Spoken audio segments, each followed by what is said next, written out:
राजस्थानच्या 77व्या स्थापना दिनानिमित्त ठाण्यात भव्य राजस्थान महोत्सव। राजस्थानच्या 77व्या स्थापना दिनानिमित्त वर्तकनगर येथील वेदांत खुल्या रंगमंचावर भव्य दिव्य राजस्थान महोत्सवाचे आयोजन करण्यात आले होते। या महोत्सवातून ठाणेकरांना राजस्थानी संस्कृती, परंपरा आणि खाद्य संस्कृतीचा अनोखा अनुभव घेता आला। या महोत्सवाचे आयोजन राजस्थानी विकास मंचचे राकेश मोदी आणि कपूर रामावत यांनी केले होते। कार्यक्रमात राजस्थानच्या पारंपरिक लोककला, संगीत आणि नृत्य यांचा सुंदर संगम पाहायला मिळाला। यावेळी राजस्थान भूषण पुरस्काराने चंद्रकुमार जाजोडिया, सुरेंद्र शर्मा, अरुण जोशी, महेश जोशी, विजय बसवतिया यांना सन्मानित करण्यात आले।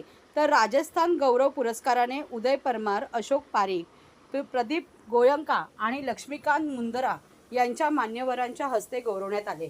राजस्थानचे प्रसिद्ध लोकगायक लहेरूदास मेवाडा अँड पार्टी यांनी आपल्या सुमधुर गायनाने उपस्थितांची मने जिंकली।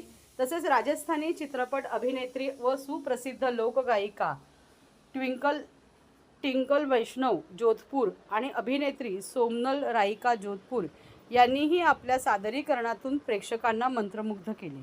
याशिवाय लोककलाकार हमीरा राम राईका यांच्या पारंपरिक कला प्रदर्शनालाही प्रेक्षकांचा उत्स्फूर्त प्रतिसाद मिळाला।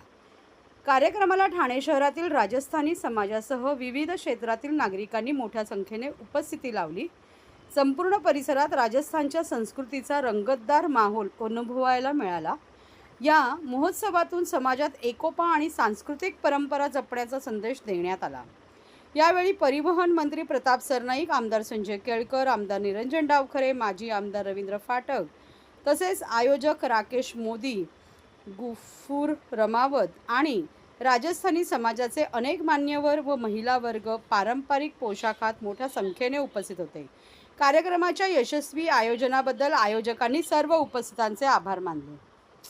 कशाला मध्ये मध्ये हे करतो। अच्छा कार्यक्रम हर साल राजस्थान के हमारे सभी भाई और बहनें एक साथ आके कार्यक्रम करते हैं।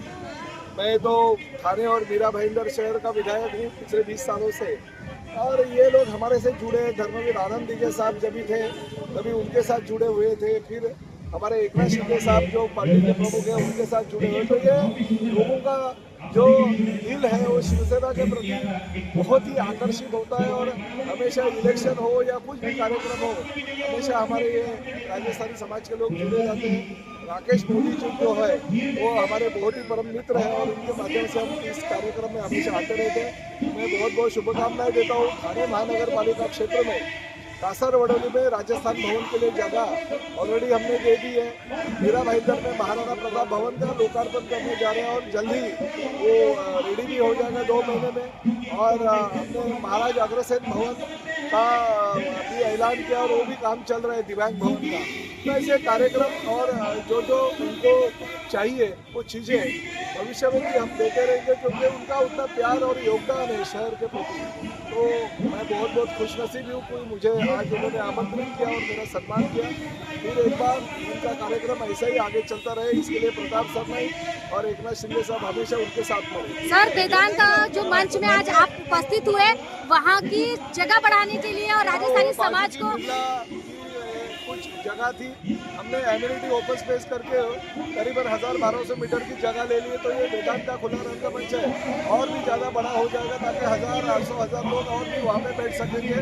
तो प्रक्रिया हो गई है कंप्लीट, जल्दी वो जगह ताबा में मिल जाएगी। राजस्थान महोत्सव सादर झालाय, काय सांगणार? राजस्थान महोत्सव आज 30 तारखेला राजस्थान स्थापनेच्या उपलक्ष्यामध्ये आपण ठाण्यात आज राजस्थानी परंपरा, राजस्थानी लोकगीत, राजस्थानी व्यंजन आणि राजस्थानी लोककला आणि इथली शौर्यगाथा आज आपण इथे वर्तकनगरच्या वेदांत ग्राउंडवरती साकार केलेले हजारोच्या संख्येने राजस्थानी समाजातली आणि ठाण्यातली जनता आज इथे उपस्थित झालेली आहे कार्यक्रमाला। वैशिष्ट्य काय? वैशिष्ट्य मध्ये आज राजस्थानी व्यंजनाचा स्वाद, राजस्थानी शौर्यगीत, राजस्थानी परंपरा, राजस्थानी तलवार डान्स व राजस्थानचं प्रसिद्ध घुमर डान्स आपल्या राजस्थानी समाजाची महिला आज इथे प्रस्तुत करत आहेत आणि त्याला लोकांचा उत्स्फूर्त प्रतिसाद भेटलेला आहे।